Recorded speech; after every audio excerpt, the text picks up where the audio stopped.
কাকু, হ্যাঁ এই যে শিকড় তুলছেন, হ্যাঁ এ কি কাজে ব্যবহার করেন? ওই চারো খাদ্য নিবনে। এই দিয়ে বুনলে কি সব থেকে টেকসই হয় নাকি? হ্যাঁ এই যে বললি টেকসই হয় আর থাকে মেলা দিন। আর এই যে গুঁড়াটা, এ হচ্ছে কিসের গুঁড়া? এই যে এখান থেকে খেজুর গাছের গুঁড়া। এই খেজুর গাছ মারা যাওয়ার কয় বছর পরে এইরকম শিকড় তোলা যায়? ও 2 বছর, 2.5 বছর, 3 বছর। তারপরে সাজো গাছেরটা তোলা যায় না, গাছের গুঁড়া না ফেসে গেলে তোলা যায় না, তাও 2-3 বছর লাগে পচতে। তা এর এর বর্তমান বাজার দর কেমন? আপনারা কিরকম বিক্রি করেন? এর আমি 6 গুছি দিয়ে হ্যাঁ। একটা তাড়ি বানতে হয়, গনের সময় 150-200 টাকা বেচা যায়। আবার এখন বেচলি ওই 100 টাকা হয়তো উপরে হতে পারে, আর নিচে 80টা 90টা এরকম হতে পারে। এই এখন দাম কমের কারণ কি? এখন পানির সময় পানি নিয়ে কথা। এখন ঘূর্ণিঝড়ও বুনতেছে না। না, ঘূর্ণিঝড় যখন বলে তখন টান হয়। হ্যাঁ। এরকম কয় আটি দিয়ে এক তাড়ি বানান? 6টা দিয়ে। 6টা দিয়ে, অর্থাৎ এরকম বড় তাড়ি করেন? হ্যাঁ, মানে এর 6 গুছি দিয়ে এক তাড়ি। তা তোলেন তো আমরা একটু দেখি।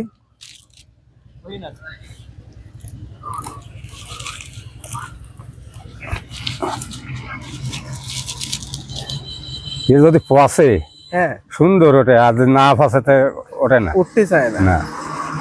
এই প্রথমে যে ওই দাঁড়ো দিয়ে খুঁজে নিতে হয়, নিয়ে তারপরে এই যে এই দিয়ে এই ঢুকাই দিচ্ছেন। হ্যাঁ হ্যাঁ হ্যাঁ, আবার পিলাসেও হয়। প্লাস্টিকও তোলেন? হ্যাঁ। মানে এইটাই যখন কাজ নয় তখন ওইটা দিয়ে তোলেন? এতে দান নেই, তেল হারিয়ে গেছে, তাইতে এই চালাচ্ছি। এই দিয়ে তুলতে আগুই এ তো সবাই বোঝে না তুলতে। না, আর সবাই বোঝে না। এখন বুঝিয়ে ফেলছি। এখন বুঝে ফেলি যে এক একজনের তাই দেখে। হ্যাঁ। তো দর্শক, এই যে দেখেন যে খেজুর গাছ মারা যায়, খেজুর গাছ মারা যাওয়ার পরে 3-4 বছর পরেই সেই গাছের গুঁড়া থেকে এভাবে শিকড় তোলা যায়। আর এই শিকড় দিয়েই যে ঘুনি চারো চাবলা যেগুলা তৈরি হয়, এইগুলা দিয়েই তৈরি করলে অনেকদিন টেকসই হয়। বর্তমানে যে সুতা দিয়ে তৈরি করে, ওই সুতা 1 বছর অথবা 2 বছর পরে, 1 বছরের বেশি যায় না। 1 বছরের বেশি যায় না, 1 বছর পরেই কিন্তু পচে যায়, আঙ্কেল জানে। তাও ওই সুতা সে এইটি মাছ বাদে বেশি, ওতে মাছ কম বাদে, কারণ এটা পানির কালারের মাছ কম বাদে, ওটা আছে কালো। হ্যাঁ হ্যাঁ। আর এইটা যদি ব্যবহার করা হয় ঘূর্ণিঝড়, তাহলে কয় বছর যায়? ও 3 বছরও যায় রাখতে পারলি। 3 বছর যায়। তো দর্শক, আঙ্কেলের নিজ মুখ থেকেই শুনলেন যে এই দিয়ে যদি বোনা যায় তাহলে ঘুনি চারো চাবলাই মাছ বেশি বাঁধে এবং আপনার এটা টেকসই হয়। অর্থাৎ এক চারো এক চাবলা আপনি 3 থেকে 4 বছর পর্যন্ত ব্যবহার করতে পারেন। তো আসলেই এই প্রাকৃতিক সম্পদ আমরা অনেকেই জানি না, সংগ্রহ করতে পারি না, নষ্ট করে ফেলি। তো এরকম খেজুর গাছ উপর থেকে কেটে দেওয়ার পরে অনেকেই কিন্তু সঙ্গে সঙ্গে এটা উঠাই নিয়ে যান। তো আপনারা এরকম উঠাই না নিয়ে 3-4 বছর রেখে দিবেন। রেখে দেওয়ার পরেই যখন এই গাছের শিকড় পচা শুরু করবে, পচে যাওয়ার পরেই এরকম শিকড় উঠিয়ে আপনারা বাজারে বিক্রি করে লাভবান হতে পারেন। আঙ্কেল, সুতো দিয়ে চারো বা চাপলা তৈরি করলে ওই চারো নষ্ট হয়ে যায় 1 বছরের ভিতরে, যে বললেন, এর কারণ কি? ওই কাকড়াই কাটে, আর এই যে জিনিসটা কাটতে পারে না, অর্থাৎ ওদের যে ধার, ওইটাতে এতে সম্ভব হয় না। তা আপনি এই মনে করেন একদিনের কথাই বলি, একদিনের ভিতরে আপনি এরকম কয় তাড়ি তুলতে পারেন? যদি ওঠে, হ্যাঁ, তো এটা বড় এক বোঝা তোলা যায়। তাহলে তো 2-3 হাজার টাকা তাই একদিনেই তুলতে হয়। 3 বছর আগের কথা। হ্যাঁ, বুঝাই 2 ঘন্টার মধ্যে 2550টা বেছিলাম সেই কয়টা। 2 ঘন্টার ভিতরে? ওই বাকারির গলির কোনায়। আর তাই একটা 16 হাত 18 হাত এরম লম্বা। একটা 16-18 হাত লম্বা? 20-22 হাত আছে। 20-22 হাত। অর্থাৎ আপনি যদি গাছের শিকড় ভালো পরিমাণে ওঠে তাহলে আপনি একদিনেই মোটামুটি কথা 3000-4000 টাকা 4-5 ঘন্টার ভিতরে তুলে ফেলতে পারেন। তো দর্শক, আসলে আশ্চর্যের বিষয়, একটা মুঠো যদি ঠিক মতো ওঠে আর একদিন যে তুলে ফেলান যায়, 4-5 হাজার টাকা। 4-5 হাজার টাকা। এ কিন্তু আসলে আমরা তো এই যুগের মানুষ, আমরা কিন্তু এটা বুঝিই না।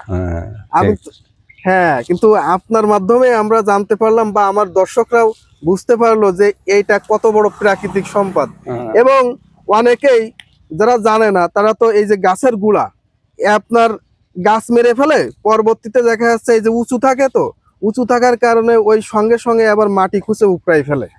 হ্যাঁ, তো আসলে ভিডিওর মাধ্যমে তাহলে অনেক দর্শকরা জানতে এর পারবে। আবার আর এক সমস্যা, জি বলেন। এই গোড়ায় যদি কাঠ না থাকে হ্যাঁ। ওই শিকড় উঠে যেন পচে না, উঠেন যায়। মানে ওই হইতে বসতে নিচে যায়, এই জন্য টান দিলে ওঠে না, নিচে কাঠ থাকে। তাহলে গাছের উপর একটু কাঠ রেখে দিতে হবে। হ্যাঁ, একটু কাঠ থাকলে সেই দিয়ে নিচে হইতে বসতে নিচে উপরে ওঠে। ও, তাহলে তো আসলে এর কিছু কিছু টেকনিক জানা লাগবে, তা হ্যাঁ। না হলে এই হ্যাঁ ঠিক, এটা শুধু গায়ে বল থাকলে উঠবে না, পাওয়ার লাগবে। দেখা যাচ্ছে আপনার থেকে আমার গায়ে বল বেশি, কিন্তু আমি পারবো না। পারবা না, এটা ঠিক। এটাই ঠিক। তা আসলেই প্রাচীনতম জিনিস দেখলে মানে এই বল ভালো লাগে। ফাটালি কেটে যাবে। বল কাটালি কেটে যায়। হ্যাঁ, তুলতে উড়ির জুতি।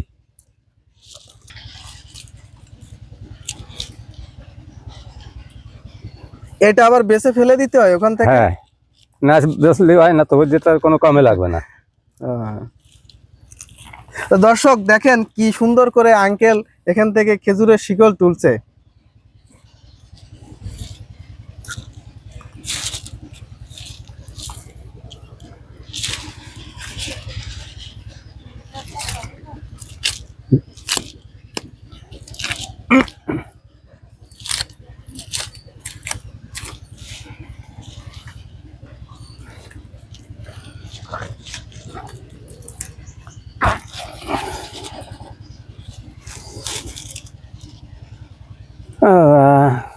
এটা একটু লম্বা বেশি হয়েছে এর থেকে। হ্যাঁ, আমার মনে হয় যত গভীরে যাওয়া হবে তত লম্বা হবে। তার দুই একটা মুলির শিকড় লাম্বায়, হ্যাঁ, আর দুই একটা মুলির তা খাটো হয়, সাইডের তা লাম্বা, এবার কোনো আসলেই এই প্রাকৃতিক সম্পদ আমরা অনেকেই জানি না, সংগ্রহ করতে পারি না, নষ্ট করে ফেলি।